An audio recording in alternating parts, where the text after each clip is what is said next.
Hi hello ನಮಸ್ಕಾರ ಎಲ್ಲರಿಗೂ. ಇವತ್ತಿನ ವಿಡಿಯೋ ಒಳಗೆ ವಟಾಣಿ ಕಾಳು ಪಲ್ಯನ ಯಾವ ರೀತಿ ಸಿಂಪಲ್ಲಾಗಿ ಮಾಡ್ಕೊಳ್ಳೋದು ಅಂತ ಹೇಳಿ ತೋರಿಸ್ಕೊಡತ್ತನ್ರಿ. ಈ ವಿಧಾನದೊಳಗೆ ಒಂದು ಸಲ ಮಾಡ್ಕೊಂಡು ನೋಡ್ರಿ, ಭಾಳ ಅಂದ್ರೆ ಭಾಳ ಸೂಪರಾಗಿ ಬರ್ತೈತಿ ಅಂತ ಹೇಳ್ತೀನಿ. ನಾನು ಇಲ್ಲೇ ಇದನ್ನು ರಾತ್ರಿನ ನೆನೆ ಇಟ್ಕೊಂಡಿದ್ದೆ ರೀ, ಬೆಳಿಗ್ಗೆ ಮಾಡೋಕ್ಕಂಥೇಳಿ. ನೀವು ಬೇಕಿದ್ರೆ ಬೆಳಗ್ಗೆ ನೆನೆ ಇಟ್ಕೊಂಡು ರಾತ್ರಿ ಮಾಡ್ಕೊಳ್ಬೋದು ರೀ. ಈಗ ಇದನ್ನು ಪೂರ್ತಿ ಎಲ್ಲ ಒಂದು 2-3 ಸಲ ವಾಶ್ ಮಾಡಿ ಕುಕ್ಕರ್ ಒಳಗೆ ಹಾಕಿ ಒಂದು 2 ವಿಷಲ್ನ ಹಾಕಿಸ್ಕೊಳ್ಬೇಕಾಗ್ತೈತೆ ರೀ. ಈಗ ಇದಕ್ಕೆ ನಾನು ಒಂದು 2 ಗ್ಲಾಸ್ ಆಗುವಷ್ಟು ನೀರನ್ನ ಹಾಕೇನಿ. ಸ್ವಲ್ಪ ಉಪ್ಪು ಹಾಕಿಬಿಟ್ಟು ಇದನ್ನು 2 ವಿಷಲ್ ಹಾಕಿಸ್ಕೊಳ್ಬೇಕು ರೀ. ಜಾಸ್ತಿ ಹಾಕಿಸ್ಬೇಡ್ರಿ, ಪೂರ್ತಿ ಸ್ಮ್ಯಾಶ್ ಆದ್ರೆ ಅಷ್ಟು ಟೇಸ್ಟಿಯಾಗಿ ಬರೋಂಗಿಲ್ಲ. ಈಗ ನೋಡ್ರಿ, ಇದನ್ನ ಮುಚ್ಚಳ ಮುಚ್ಚಿ 2 ವಿಷಲ್ ಹಾಕಿಸ್ಕೊಂಡ್ರೆ ಬಟಾಣಿ ಕಾಳು ಮಸ್ತ್ ಬೇಯ್ತಾವೆ. ಈಗ ಇದು ನೋಡ್ರಿ 2 ವಿಷಲ್ ಆಗೈತಿ, ಪೂರ್ತಿಯಾಗಿ ಪ್ರೆಷರ್ ಕೂಡ ಹೋಗೈತಿ. ಸ್ವಲ್ಪ ಏನಾರೇ ಬೇಯಲಿಲ್ಲ ಅಂದ್ರೆ ಮತ್ತು ನೀವು 1 ವಿಷಲ್ ಅಂತೂ ಹಾಕಿಸ್ಕೊಳ್ಬೋದು. ಕುಕ್ಕರ್ ಮೇಲೆ ಕೂಡ ಡಿಪೆಂಡ್ ಆಗಿರ್ತೈತೆ ರೀ.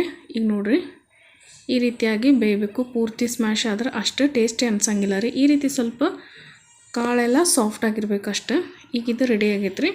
ಈಗ ಇಲ್ಲೇ ಒಗ್ಗರಣೆ ಮಾಡ್ಕೊಳಕ್ಕೆ ಒಂದು ಕಡಾಯಿ ಇಟ್ಕೊಂಡ್ರಿ. ಇದ್ರೊಳಗೆ ಒಂದು 5-6 ಟೇಬಲ್ ಸ್ಪೂನ್ ಆಗುವಷ್ಟು ಎಣ್ಣೆ ಹಾಕೀನಿ. ಎಣ್ಣೆ ಕಾದ್ಮೇಲೆ ಒಂದು ಅರ್ಧ ಟೀ ಸ್ಪೂನ್ ಆಗುವಷ್ಟು ಸಾಸಿವೆ ಹಾಕೀನಿ. ಸಾಸಿವೆ ಎಲ್ಲ ಚಟ್ಪಟ ಆದಮೇಲೆ ಇದಕ್ಕೆ ಉಳ್ಳಾಗಡ್ಡಿ ಹಾಕ್ಕೊಳ್ಬೇಕಾಗ್ತೈತೆ ರೀ. ನಾನಿಲ್ಲೇ ಉಳ್ಳಾಗಡ್ಡಿ ಒಂದು 2 ಉಳ್ಳಾಗಡ್ಡಿನ ಸ್ಲೈಸಾಗಿ ಕಟ್ ಮಾಡಿ ತೊಗೊಂಡನಿ.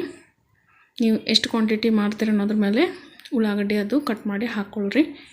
ಈಗ ಇದನ್ನು ಉಳ್ಳಾಗಡ್ಡಿ ಜೊತೆ ಸ್ವಲ್ಪ ಕರಿಬೇವು ಹಾಕೀನಿ. ಉಳ್ಳಾಗಡ್ಡಿ ಎಲ್ಲನೂ ಸ್ವಲ್ಪ ಸಾಫ್ಟಾಗಿ ಫ್ರೈ ಮಾಡ್ಕೊಳ್ಬೇಕು ರೀ. ಯಾವಾಗ ಏನಾರ ಕಾಯಿಪಲ್ಯ ಇಲ್ಲ ಅಂದಾಗ ಈ ರೀತಿಯಾಗಿ ಈ ಬಟಾಣಿ ಕಾಳು ಮನೆಯೊಳಗೆ ಯಾವಾಗಲೂ ಇದ್ದೇ ಇರ್ತಾವೆ ರೀ. ಈ ಪಲ್ಯನ ಮಾಡ್ಕೊಂಡು ನೋಡ್ರಿ, ಭಾಳ ಅಂದ್ರೆ ಭಾಳ ಸೂಪರಾಗಿ ಬರ್ತೈತಿ. ಈಗ ಉಳ್ಳಾಗಡ್ಡಿ ಎಲ್ಲ ಸಾಫ್ಟ್ ಆದಮೇಲೆ ಇದಕ್ಕೆ ಒಂದು 2 ಚಿಟಿಕೆ ಆಗುವಷ್ಟು ಹಿಂಗೆ, ಒಂದು 1/4 ಟೀ ಸ್ಪೂನ್ ಆಗುವಷ್ಟು ಅರಿಶಿನ ಪುಡಿ ಹಾಕೇನಿ. ಇದ್ರ ಜೊತೆಗೆ 1 ಟೀ ಸ್ಪೂನ್ ಆಗುವಷ್ಟು ಶುಂಠಿ ಬೆಳ್ಳುಳ್ಳಿ ಪೇಸ್ಟ್ ಹಾಕೀನಿ. ಪೇಸ್ಟ್ ಇಲ್ಲ ಅಂದ್ರೆ ನೀವು ಮತ್ತು ಶುಂಠಿ ಮತ್ತು ಬೆಳ್ಳುಳ್ಳಿನ ತುರಿದ್ಬಿಟ್ಟು ಇಲ್ಲಾಂದ್ರೆ ಕುಟ್ಟಿ ಹಾಕ್ಕೊಡ್ರಿ, ಫ್ಲೇವರ್ ಮಸ್ತ್ ಇರ್ತೈತಿ. ಈಗ ಇದು ಹಸಿ ವಾಸನೆ ಹೋಗಬೇಕು, ಅಲ್ಲಿವರೆಗೆ ಇದನ್ನ ಚಲೋ ತಂಗ ಫ್ರೈ ಮಾಡ್ಕೊಳ್ಬೇಕು ರೀ. ಈಗ ಇದು ನೋಡಿರಿ, ಪೂರ್ತಿಯಾಗಿ ಹಸಿ ವಾಸನೆ ಎಲ್ಲ ಹೋದ್ಮೇಲೆ ಇದಕ್ಕೆ ಒಂದು ಸಣ್ಣದ ಟೊಮ್ಯಾಟೊ ಹಾಕ್ಕೊಳತ್ತೀನಿ. ಈಗ ಇದನ್ನು ಅಷ್ಟೇ ಟೊಮ್ಯಾಟೊ ಸ್ವಲ್ಪ ಸಾಫ್ಟಾಗಿ ಫ್ರೈ ಮಾಡ್ಕೊಳ್ಬೇಕು ರೀ. ಈಗ ಇದು ಪೂರ್ತಿಯಾಗಿ ಸಾಫ್ಟ್ ಆಗೈತೆ. ಈಗ ಇದಕ್ಕೆ ನಾನು ಮಸಾಲೆ ಹಾಕ್ಕೊಳತ್ತೀನಿ. ಒಂದು ಅರ್ಧ ಟೀ ಸ್ಪೂನ್ ಆಗುವಷ್ಟು ಜೀರಿಗೆ ಪುಡಿ, 1 ಟೀ ಸ್ಪೂನ್ ಆಗುವಷ್ಟು ಧನಿಯಾ ಪುಡಿ, ಒಂದು 1/4 ಟೀ ಸ್ಪೂನ್ ಆಗುವಷ್ಟು ಅಥವಾ ಒಂದು 2 pinch garam masala ಹಾಕ್ಕೊಳತ್ತೀನಿ. 2 tea spoon ಆಗುವಷ್ಟು ಅಚ್ಚ ಖಾರದ ಪುಡಿ ಹಾಕ್ಕೊಳತ್ತೀನಿ. ಈಗ ಇದನ್ನು ಜಸ್ಟ್ ಒಂದು 2 ಸೆಕೆಂಡ್ ಮಿಕ್ಸ್ ಮಾಡಿಕೊಡ್ರಿ. ಗ್ಯಾಸ್ನ ಲೋ ಫ್ಲೇಮ್ ಹಾಕ್ಕೊಂಡು ಈ ಮಸಾಲೆ ಫ್ರೈ ಮಾಡಿಕೊಡ್ರಿ. ಇದು ಫ್ರೈ ಆದ ತಕ್ಷಣ ಇದಕ್ಕೆ ಬೇಯಿಸಿ ಇಟ್ಟಿರುವಂಥ ಬಟಾಣಿ ಕಾಳು ಹಾಕ್ಕೊಳತ್ತೀನಿ ರೀ. ಈಗ ಇದನ್ನೆಲ್ಲನೂ ಚೆಂದಂಗೆ ಮಿಕ್ಸ್ ಮಾಡಿಕೊಡ್ರಿ. ಯಾರೆಲ್ಲ ಚಾನಲ್ನ ಹೊಸದಾಗಿ ನೋಡತ್ತೀರಿ, ಚಾನಲ್ನ ಸಬ್ಸ್ಕ್ರೈಬ್ ಮಾಡ್ಕೊಂಡು ನೋಡಿರಿ. ವಿಡಿಯೋ ಇಷ್ಟ ಆಯ್ತಂದ್ರೆ ಒಂದು ಲೈಕ್ ಕೊಟ್ಟು ಸಪೋರ್ಟ್ ಮಾಡಿರಿ ಅಂತ ಹೇಳ್ತೀನಿ.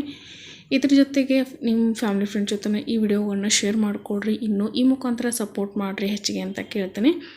ಇದಕ್ಕೆ ನೀರನ್ನ ನೀವು ನೋಡ್ಕೊಂಡು ಬಿಟ್ಟು ಹಾಕ್ಕೊಡ್ರಿ. ನಿಮ್ಗೆ ಸ್ವಲ್ಪ ಡ್ರೈ ಬೇಕಿತ್ತಂದ್ರೆ ನೀರು ಸ್ವಲ್ಪ ಕಡಿಮೆ ಹಾಕ್ಕೊಡ್ರಿ.